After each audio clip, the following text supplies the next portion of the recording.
Here's to the band that has been playing for more than 20 years and still makes music for their original audience.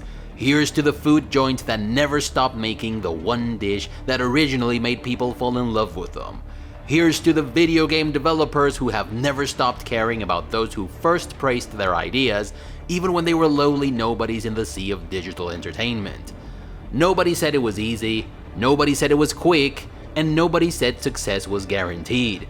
But those who take the time to build upon the original fan, build to last.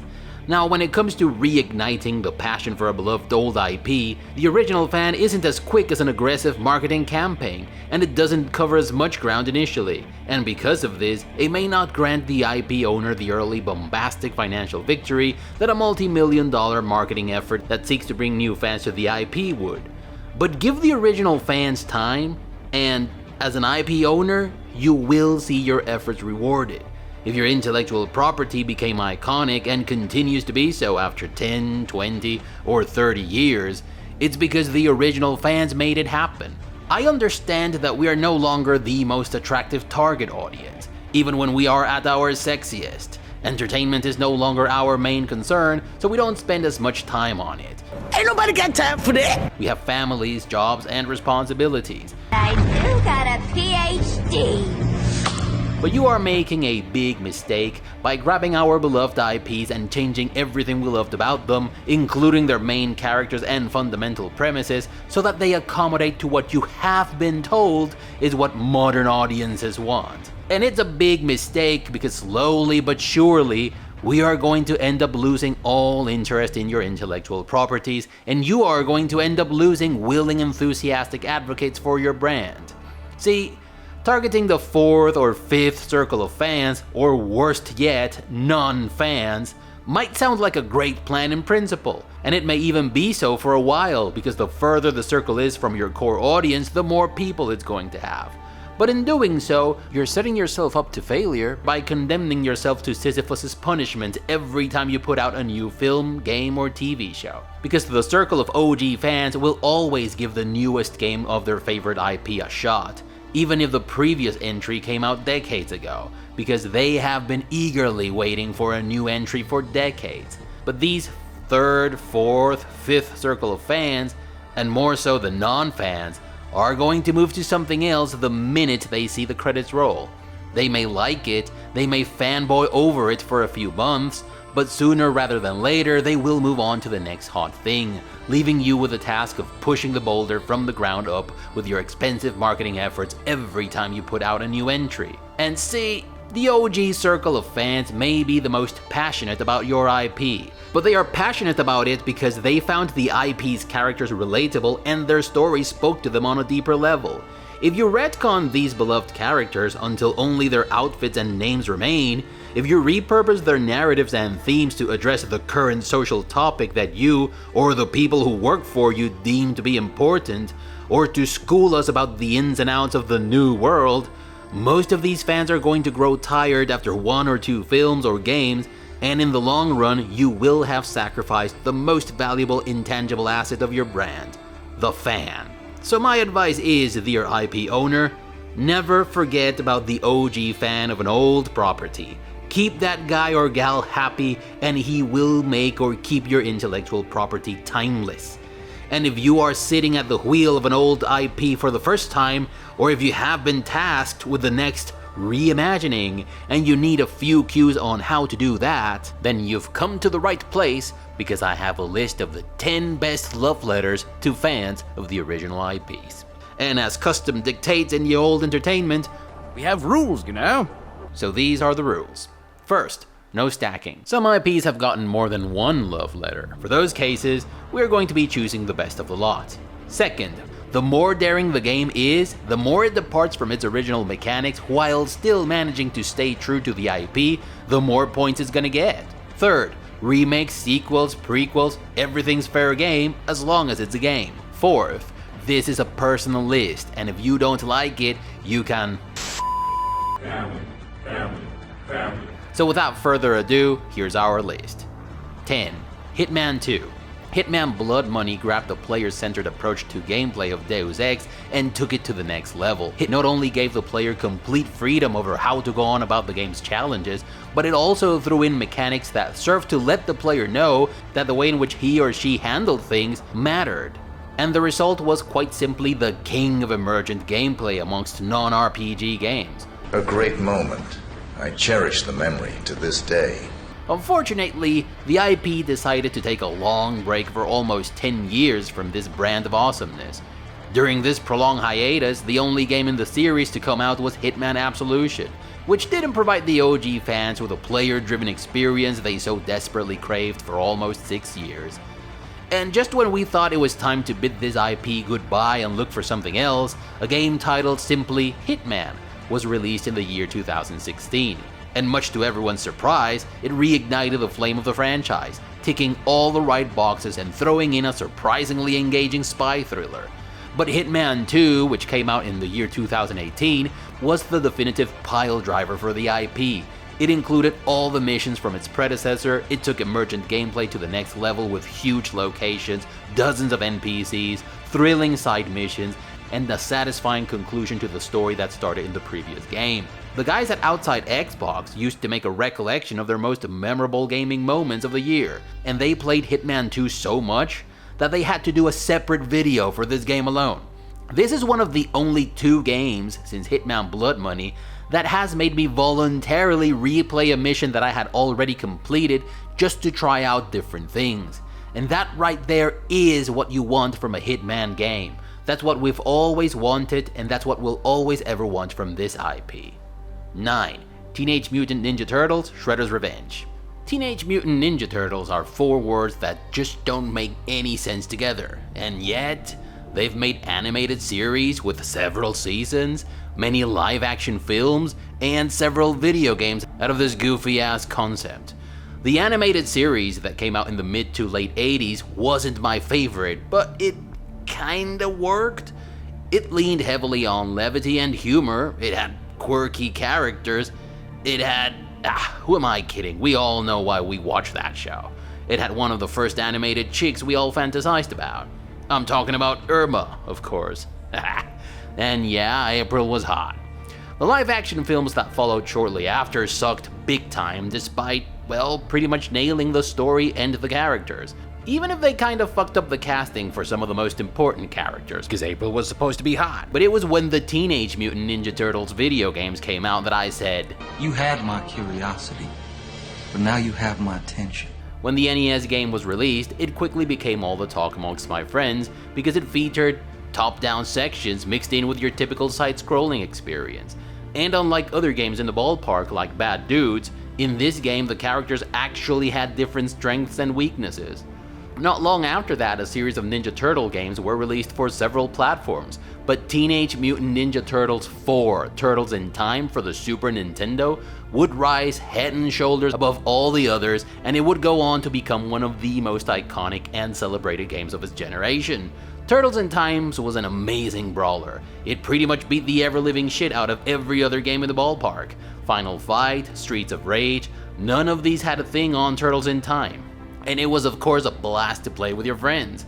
And of course April was hot in it. So although I was never really a First Circle fan of this IP, I guess I ended up having fond memories of the Heroes in a Half Shell, as silly as they were.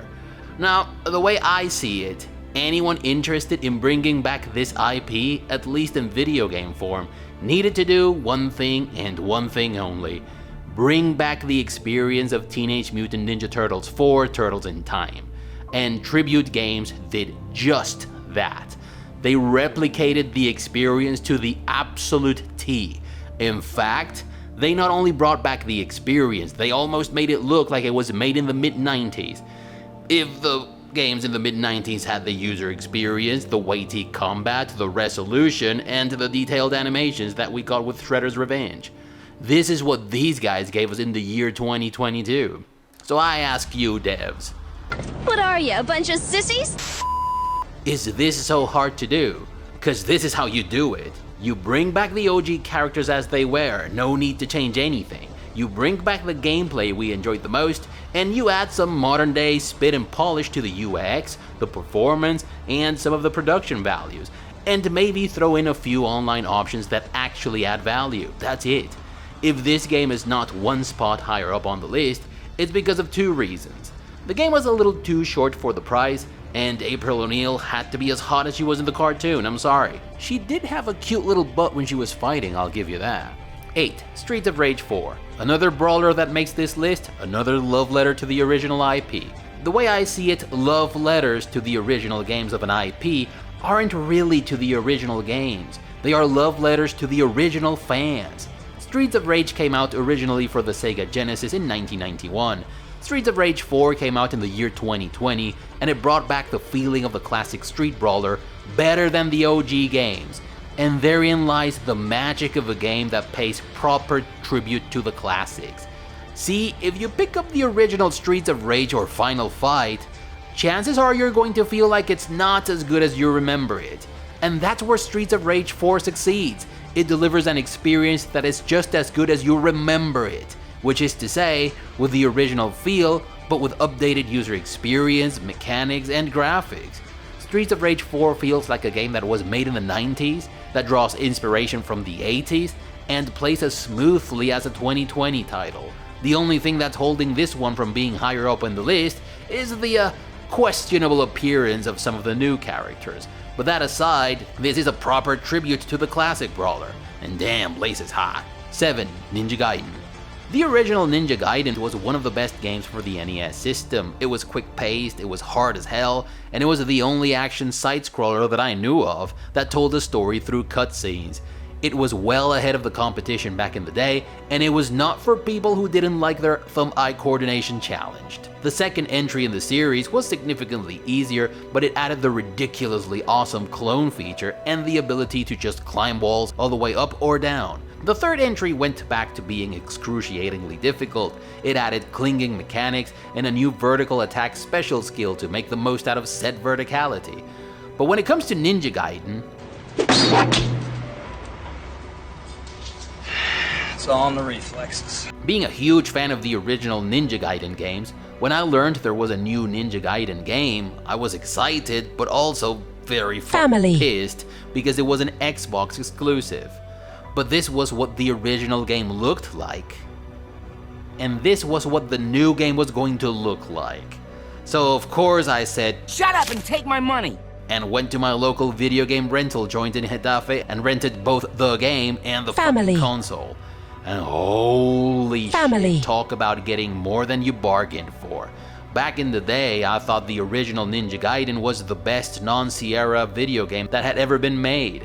I was thoroughly impressed, but then again, in the late 80s, I was a lot more impressionable than in the mid-2000s. For something to wow me in the mid-2000s, it had to be something really out of the ordinary. And Ninja Gaiden for the Xbox just pulverized my every expectation. I just couldn't believe the production values I was getting. The graphics, the sound, the massive scale of everything left me in awe. But more importantly, I was blown away by the fact that the game was a 3D game and the combat had nothing to do with the original gameplay, if you look at it from the operative perspective, but it still delivered the exact same experience of the original games. The thrill, the feeling of danger, the challenge, the ninja moves, the world-ending stakes of the story. He instantly ejaculated. And of course, the fact that it was still On the reflexes. And that's how you can tell that a development team knows what they are doing. They take full advantage of the latest technology available, they change things around, sometimes quite significantly, but they never fail to deliver on what the first circle of fans want from the IP. 6. Final Fantasy VII Remake. As good as they were, Streets of Rage 4 and Teenage Mutant Ninja Turtles Shredder's Revenge didn't exactly invent the wheel. They sought to replicate the experience just as it was 30 years ago, and they were very successful in doing so. But they were brawlers at the end of the day, a genre that never evolved beyond its original premise. And let's face it, Streets of Rage wasn't exactly the Lord of the Rings or Star Trek when it came to the depth of its lore or the timelessness of its characters. But Final Fantasy is a whole different story. Final Fantasy VII in particular is probably the most iconic JRPG of the mid-90s, which is quite remarkable because this was a time before Fallout, Baldur's Gate, or Planescape Torment changed the RPG game. This was a time in which JRPGs were way ahead of the game compared to anything else. And in my book, Final Fantasy VII is up there with Chrono Trigger and Breath of Fire 2 as part of the golden trifecta of RPGs from the mid-90s. And in Final Fantasy VII's case, the most important characters of the game have become legendary in their own right. They have inspired cosplay, crossplay, fanfiction, and countless fan art. But when I heard that this 90s classic was being remade, I immediately cringed at the very bottom of my soul. Because see, bringing back Final Fantasy VII is a significant hurdle from bringing back games like Streets of Rage or Teenage Mutant Ninja Turtles. There's a story to consider, a story people remember fondly. There are characters to consider, beloved characters. And then there is of course the fact that Final Fantasy VII was an RPG, not a brawler. And while brawlers reached their maturity back in the 90s, RPGs are still constantly evolving. So all that posed quite a significant challenge. And well, I have to admit, much to my surprise, that Square Enix absolutely lived up to this one. And if you think Christopher Nolan was very bold and daring with his take on Batman, to the point that it was almost a free interpretation of the IP, well, Square Enix is not that far behind. They completely changed the combat, they expanded the story, adding more flesh and even more characters to every event, and a ton of dialogue lines and voice acting. Because Final Fantasy games came out at a time in which this was the best that could be done with the tech available, our brains beautifully completed the picture with imagery, voices, and even background stories. And the development team behind Final Fantasy VII's 2020 remake showed that they were true fans of the IP, and as such, they totally understood what these characters were meant to sound and look like, and what those additional story bits needed to be, because all of them turned out exactly like we had pictured them in our minds. Or at least that's how it turned out for me. 5. Shadowrun Hong Kong. While the Final Fantasy VII 2020 remake was an impressive nod to a game that came out early in 1997, the IP has never gone silent. There have always been new games and new stuff to talk about, and even games that have drawn inspiration from this famed intellectual property. Shadowrun, on the other hand, basically went missing in action after their groundbreaking entries for consoles in the early 90s, except for some half-assed shooter that came out in the mid-2000s. The original game for the Super Nintendo Entertainment System was not only ahead of the game back in the day, but it was also ahead of its time. We're talking about a cyberpunk-themed intellectual property that threw in fantasy races like orcs, trolls, and elves, along with spy intrigue and Mad Max elements, and it somehow blended it all together into a strong cohesive whole.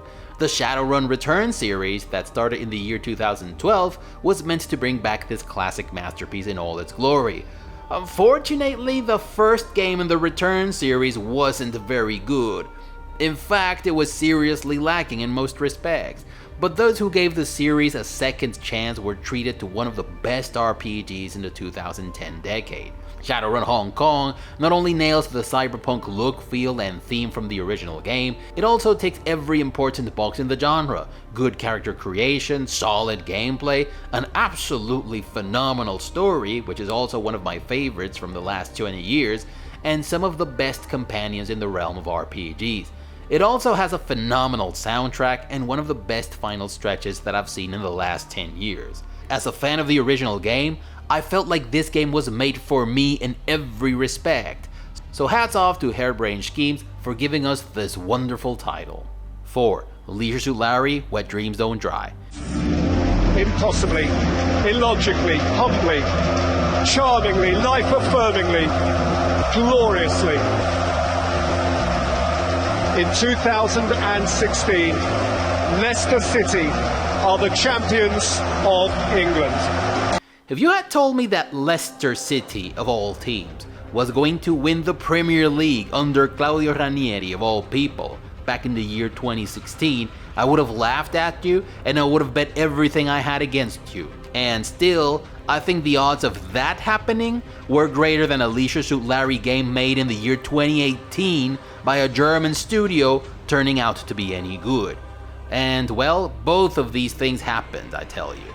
Leisure Suit Larry was one of the most unique video game IPs back in the 80s, and it was in part because, unlike the Belmonts in Castlevania games, Samus Aran in Metroid, or Mario and Luigi, Larry was not an empty husk of a character. He had a clearly defined personality, and it was a one-of-a-kind type of personality in the world of video games. Sierra were in a whole different league back in the day. You had Rosella Graham in King's Quest IV, overcoming every challenge through sheer will and intellect. You had Roger Wilco from the Space Quest series, who was some sort of Flash Gordon parody, who suffered from imposter syndrome. And then you had Larry. Larry is an interesting character because he is well aware that he is a loser. This is Larry Lapper. Yeah, I notice you have something called a turn-down service. Is this something I need to request? Usually I have no trouble getting turned down. But the fun thing is that he doesn't know how much of a loser he actually is. And that's what makes his quest to hook up with women who are way out of his league tremendously funny, and the fact that he gets away with it through some of the most hilarious shenanigans I've seen in a game makes his whole endeavor endearing and even inspiring. Also, the IP's brand of humor swung wildly from dumb puns to dark humor to smart covert social and political commentary to low-hanging fruit bad sex jokes. But it all somewhat worked as a cohesive balls-to-the-wall humorous premise that became Leisure Suit Larry's thing over the years. When classic text-parsing adventure games like Space Quest, King's Quest, Police Quest, and Larry went down the point-and-click road, a significant something was forever lost. But after the point-and-click era, we still got some amazing games in their own right, including a couple of Larry games. But the IP's last decent game before Wet Dreams Don't Dry was Love for Sale, which came out in the year 1996, as Sierra's household names were beginning to fade into oblivion. So I really wouldn't have given 2 cents for a Larry comeback 20 years later. But wouldn't you know it? A German video game production company of all things, the aptly named Crazy Bunch, came out with this absolutely fantastic tribute to the Larry IP and love letter to its original fans. These guys at Crazy Bunch understand the character and the humor of the IP, and that's because they are clearly huge fans of the OG Larry. You can just tell. Larry is back in his best form, and the developers found an adequately hilarious and over-the-top way to put Larry through the struggle of hooking up with modern girls who live in a world shaped by social media and phone apps. And if Larry didn't know how much of a loser he was back in the 80s, imagine now that he has to deal with people who obsess over their online facades. You look like one of my typical followers. I wasn't following you, honestly. I'm Larry. Larry Lapper. Hey, my community is fading. My channel could really use some likes or I'm gonna lose traction. Community? Do you live in a commune? Or don't you use Instacrap? I mean, you are more the farce book conspiracy theory generation, aren't you? Remember how Lost Wages was supposed to be a Las Vegas parody in the original Larry? Remember punny names like La Costa Lotta in Leisure Suit Larry 6 Shape Up or Slip Out? Well, in Wet Dreams Don't Dry, everyone's favorite social media app is called Instacrap, and the most popular dating app is called Timber. And both of these names, as punny and as low effort as they seem, have a little bit of subtext and commentary to them. And that's just the kind of thing the OG Larry games were all about. And even the fact that you, the player, the guy who played the original games, because that's who this game's been made for, have to deal with an interface that simulates a social app is mad 4-dimensional genius. Because you end up being a little bit like Larry himself, dealing with things that you don't quite understand until you do. 3. Xcom Enemy Unknown. Xcom UFO Defense, also known as Enemy Unknown, published by Microprose in 1992, changed the world of tactical games forever. In fact, I would go on to say that it changed the world of gaming as a whole. But that wasn't readily obvious back in 1992, when segmentation in the video game industry was in its infancy. But even back then, XCOM was a game that sought to appeal to those who weren't interested in having their thumb-eye coordination challenged. It was deeply fulfilling because it rewarded good decision making instead of lightning reflexes, and progress and success were organically tied to your progressive understanding of the game. That went from operative to tactical to strategic, and that was impressive for a game of its time. It was not the first though, but it was definitely the best. The IP remained alive and kicking with titles coming out regularly until the year 2001, when it became silent, until the year 2012, when Fireaxis Game, a company founded by Sid Meier amongst others, came up with the idea of a 20-year anniversary reimagining of the OG game. Now, the sole mention of the word reimagining these days causes my blood pressure to rise, and it increases the chance of me bursting an aneurysm. But the reimagining of Xcom took place 12 years ago, and it was so Family. awesome that it sent ripples well beyond the realm of purely tactical turn-based games. Not only did it get an amazing sequel 4 years later, it inspired fantastic copycats like Phoenix Point, and it even made many RPG developers say, Hold up. Wait a minute. what if we implement this type of combat in our games? Wasteland 3, Shadowrun Hong Kong, Shadowrun Dragonfall, Colony Ship, and even games that do not feature gun-based combat like Expeditions Rome are all excellent examples of just how influential this game has been. But more important than any of that, the first circle of fans loved it just as much as the newcomers. 2. Doom Eternal. If you want to relive the experience of the early John Romero titles like Doom, Quake, and Xen, there's a slew of new FPS games out there that fall into the newly coined category of boomer shooters. And the reason why so many of these exist today is that the more elaborate and complicated shooters that we get nowadays don't really tick some of the most important boxes of the 90s FPS experience.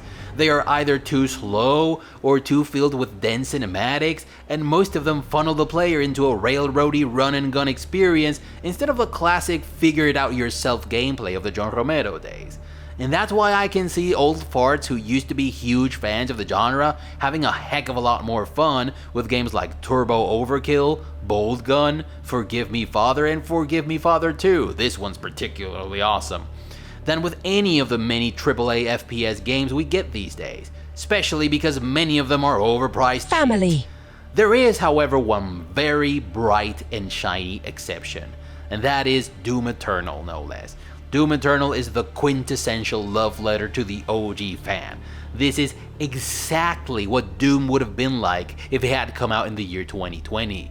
Doom Eternal brings back all the monsters, regular mobs, and bosses, all the guns, the platformy exploration that was introduced in Doom 2, and the badass heavy metal music. And on top of that, it also nails the look and feel of the OG Doom games. But more importantly, Doom Eternal nails the experience of the original Doom, the relentless demon slaughtering action, the anxiety of pulling a lever or turning a switch, not knowing if you're going to get a room full of loot or demon hell unleashed upon you. The satisfaction of uncovering all the secrets in a level, it's all there. And it's all taken to the next level. Monster closets are now huge areas with intricate topographies or elaborate architecture depending on the case. Guns now have different firing mods that have been cleverly designed to be very extremely useful in very specific combat situations, and the secrets you find go well beyond your typical assortment of armor, ammunition, and health. They go from extremely useful items that you can use to advance your weapon customization to decorative items to have around your fortress. And speaking of fortresses, you have one for your own personal use in Doom Eternal. In it, you can do stuff like customize your gear, validate the level of completion of each mission, and go back to previous missions if you're feeling like a completionist. But more importantly, this is the biggest tour de force of nostalgia you are going to find in a game. It's the best tribute any fan from any genre could have ever hoped for, and I'm almost jealous that this glorious treat was designed so specifically for fans of the OG Doom games. I'm thinking of a very specific friend here because I think he's the most archetypical Doom fan you're going to find, and in the interest of protecting his identity, we're gonna call him Churls. So Churls is a huge fan of the original Doom. He also loves Wolfenstein 3D, Quake, Heretic, Xen, and so on and so forth. He collects vinyl records. He's moderately fond of collecting decorative items from his favorite brands of entertainment, and he has a whole room in his house mostly dedicated to these hobbies.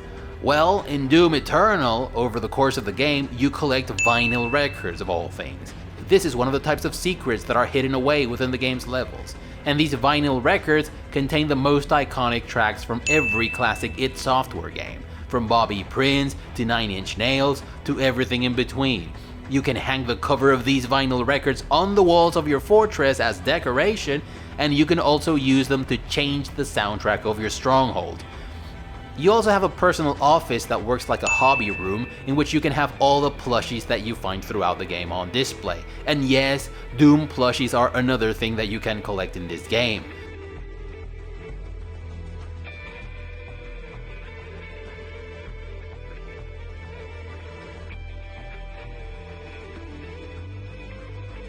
You can also have models for all your guns on display as well.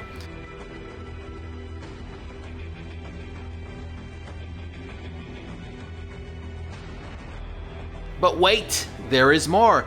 If you are thorough enough in your exploration, you can find discs for the original Doom and Doom 2, which you can then use on the computer in your office to actually play Doom and Doom 2 within the game.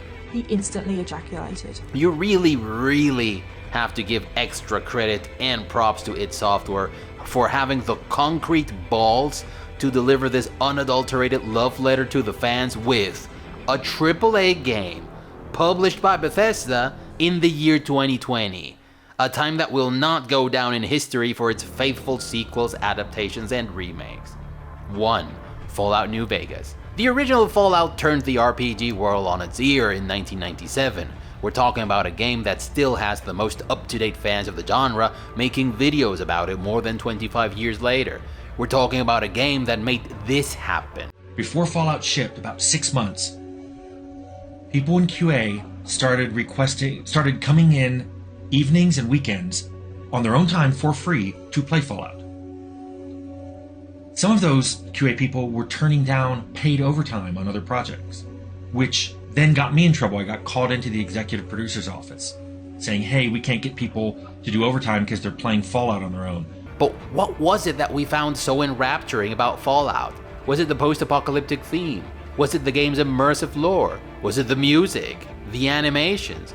Or was it the emergent gameplay? Whatever it was, Fallout 3 didn't get it right for many of the OG fans of the IP. Fallout 3 was, in many respects, the Baldur's Gate 3 of the year 2008. It was a sequel to a prestigious RPG, it was extremely well received by the press and by a good chunk of the fans, it was very successful commercially, and many people who had vaguely heard about the IP before became instant, huge fans. But not all was well within the first circle of fans of Fallout. A significant chunk of them went on a collective reenactment of that famous Godfather scene. Look how they massacred my boy. But in the year 2009, a certain developer called Obsidian took it upon itself to make the next game in the series. And consider this prospect for a moment. You have before you a project not unlike the Final Fantasy remake in many respects. You are making a new entry for a series which had its first game released more than 10 years ago. The game just so happens to be an RPG, which unlike first-person shooters and brawlers, is a genre that involves storytelling, gameplay, character progression, and secondary mechanics, and the whole package has to come off as faithful to a concept that was game-changing. And you have already agreed to stick to the many changes that were introduced in the previous title. And on top of that, you have been burdened with the task to rekindle the old fans' interest in the IP, but you also need to please all those people who became fans with the new game. Oh, and you have 1 year to pull all of this off. And you know what? Obsidian not only pulled it off, they absolutely nailed it. In fact, I will go on to say that Fallout New Vegas is the most spectacular comeback I've seen in video game history. This game featured a completely different combat system from the OG Fallout games, it featured a completely different perspective, it took place in a different area of the West Coast, it introduced many new themes that could have easily been considered as alien and non-canon by the first circle of fans. In short, Nolan's Batman films and the Final Fantasy VII Remake both look like cowardly safe bets compared to Fallout New Vegas. And it's not hard to see why it was successful with the new fans of the IP. That part isn't too difficult to figure out. It basically took everything that got introduced in Fallout 3, made it better, and took it to a fully open world scenario. But the first circle of fans is an extremely hard bunch to please in almost every fandom. It takes a true fan who is also a developer to pull it off, and that's exactly what happened with Fallout New Vegas. The original Fallout did many things to turn the genre on its ear, but the single most important thing was the popularization of emergent gameplay, which is to say, allowing the player to go on about the game's challenges however he or she saw fit. And Fallout's developers achieved this by baking this freedom into the game's mechanics, and they topped it off beautifully with an incredible succession of stills at the end of the game that told the story of what became of the world and its peoples as a consequence of the player's actions and decisions. And it made it abundantly clear to the player that things could have turned out completely different if he or she had taken different decisions. And well, Fallout New Vegas might not be perfect, but when it comes to emergent gameplay and the very concept of freedom and consequence, it is hands down the king of the hill. No other game comes close to this level of player agency. No other game. And for all of the IP's deep and intricate lore, and for all of the good things it had going for it, player agency is the one thing the Fallout IP is truly all about. And that's what makes New Vegas the undisputed top title in this list in my estimation. If you liked the video, give it a thumbs up. If you didn't, thank you for watching all the way up until now. If you like what you are seeing on this channel, please consider subscribing and clicking that notification bell to avoid the usual YouTube shenanigans. Come check us out on Discord if you don't mind all the boomer talk that goes on there. I personally love it and wouldn't change it for anything. Share the video if you thought it was cool, but most importantly, never stop gaming, but don't let gaming get in the way of your hopes and dreams. Bye everyone.